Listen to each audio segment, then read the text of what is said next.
Hello Libra, Sun, Moon, Rising, and Venus signs. Kamusta kayo? Sana po nasa mabuti kayong kalagayan. Welcome back po sa Star Tarot. Kung bago kayo dito, welcome din kayo. Thank you sa inyong support. I truly appreciate it. God bless you all. We have Six of Cups in reverse. Ayan. So, maaaring ang iba sa inyo dito, no? Baka feeling bored, feeling stuck, no? Maaaring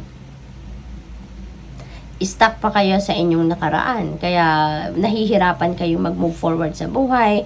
Nahihirapan kayong gawin ang mga plano ninyo kasi baka influenced pa kayo masyado ng inyong nakaraan. Kaya maaring meron kayong mga gustong gawin, may mga ideas kayo na gusto ninyong gawin sa ngayon. Pero nag-hold ba kayo dahil naaalala pa rin ninyo kung anong mga nangyari sa nakaraan. So maaaring may influensya pa rin ang mga kaganapan in the past, no, sa buhay ninyo, sa mga decision ninyo sa ngayon. What else? We have 6. Oh, wow, this is another 6. So synchronicity, ito Libra. Meron na tayong dalawang 6. So, I suggest na pakitignan po ninyo i-google po ninyo ang ibig sabihin ng number 66. Angel number 66 for more guidance. Okay? 6 of Wands, napakaganda nito kasi victory energy. So, there are successes, victories na makakamit ninyo sa ngayon. You're going to be in the spotlight. May recognition dito. Mapapansin na kayo ng maraming tao ngayon. Mga boss ninyo kung nagtatrabaho kayo. Mga katrabaho ninyo will be appreciating you sa ngayon. Kasi nga, magaling ang ginawa ninyo. No, you did a good job dito. Kaya maraming makaka-recognize na sa inyo at makaka-appreciate. No? Siguro, mabibigyan kayo din dito ng financial reward. Baka bonus, pay raise, mga ganon. Baka scholarship grant, ma-offeran din kayo to continue study, to improve, no? Palalo na kung ano man ang inyong skills, talents, or gifts na ginagamit niyo sa inyong trabaho. We have the devil energy in reverse. Ayan. So, maganda rin ito. Detachment ito no? Libra. Detachment ito sa unhealthy attachment ninyo sa buhay. Baka merong addiction, obsession, yung mga ganon, codependency na nararanasan kayo recently. And you are going to break away from that na, no? You're going to release yourself, no, from that attachment na unhealthy na para sa iyo, which is really good. So, parang meron na kayong kamalayan sa ngayon, realization, no? Realidad na itong mafe-feel ninyo or makikita ninyo, kaya magbabago na kayo ng energy. Knight of Cups, ayan, so baka kung single pa kayo Libra, baka merong mag-ask sa inyo on a date, baka merong manligaw sa inyo dito, or baka merong magpapahayag ng kanyang romantic interest sa inyo at this time. So, good luck to that. Maaari din na merong offer of love dito. Baka merong magpo-propose na din sa inyo dito, no? Of marriage. So, good luck to that. We have Page of Cups, pero in reverse naman ito. So, siguro merong naiinggit, no? Sa inyo dito, Libra. Baka isa din yan kung kaya't hindi kayo basta-basta nakakapag-move forward sa buhay kasi maaaring iniisip ninyo yung mga naiinggit sa inyo. Kasi baka mayroong mga pinapadalang mensahe ito sa inyo, baka ini-intimidate kayo, mga nagpaparinig, or kung ano-anong ginagawa na to distract you, diba? To distract you from focusing on pagtatagumpay. Kaya maaring yun, ang mga inggitero na yan, no? Maaring is affecting you in a negative way.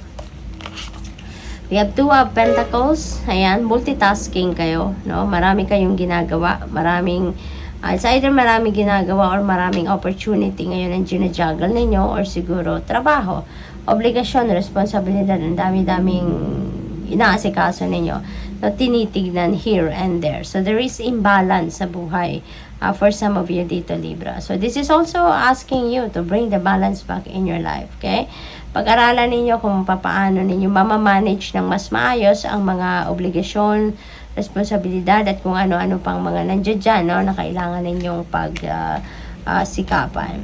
We have King of Wands. Ayan. So, the King of Wands, entrepreneurship agad ito. Libra. Maaaring meron dito magiging business person. Magtatayo na kayong sariling negosyo. Or maaaring ang iba na nagtatrabaho, baka promotion din ito, no? So, 6 of Wands, maaaring ma-promote talaga ang iba sa inyo dito, Libra. Possible din na meron kayo ditong, ang tawag dito, yung parang fire sa puso ninyo. Kung ano man ang balak ninyong gawin sa ngayon, parang you're going to be very focused, determined, diba? Inspired kayo, yung gano'n, ano? Kaya napakagaling. We have 7 of Pentacles. Ayan, naghihintay kayo dito, no, ng reward. Pero ito na. Ayan, meron ka ng 6 of Wands. Pero baka hindi pa yan. No? Parang siguro iniisip ninyo that's not all it. No? Baka meron pa rin kayong ine-expect. Although may tagumpay na kayong nakamit or makakamit, baka meron pa rin kayong ine-expect na iba. No? Na return ng investment ninyo. Maaaring meron pa kayong hinihintay na bigger successes pa. Maaaring ganun. Pero sabi dito, just continue to persevere. Kasi you will be rewarded. Kung ano man yung ine-expect ninyo dito, dadating yan. It may not come though in the form na ine-expect ninyo. Hindi yan dadating sa eksaktong form na inaasahan ninyo. But definitely, meron dadating. No? Kung ano man yung bunga ng iyong pinagsikapan, pinaghirapan in the past, rest assured na yan ay dadating. At lagi naman ang binibigay sa atin ng Divine Universe ay kung ano ang best para sa atin, hindi ba? Lagi naman ang pinapadala sa atin kung ano makakabuti sa atin, ano yung pagpaayos ng ating sitwasyon, di ba? Kaya ganon. We also have dito, reminder para sa inyo na siguro panahon din ito para pause sa kung ano ang pinagkakabalahan ninyo, kung ano man yung ginagawa ninyong paghihintay. Pahinga ka muna dyan at magnilay-nilay ka. It's time for introspection and reflection so that you'll be able also to re-evaluate what you have done already. No? Kasi baka may kulang pa. Hindi ba? Kaya yung eksaktong ina-expect ninyo dito, hindi pa nangyayari kasi baka may hindi pa kayo nagagawa. So, mag-reflect kayo. No? Mag-reflect, mag-isip-isip, magnilay-nilay. Okay?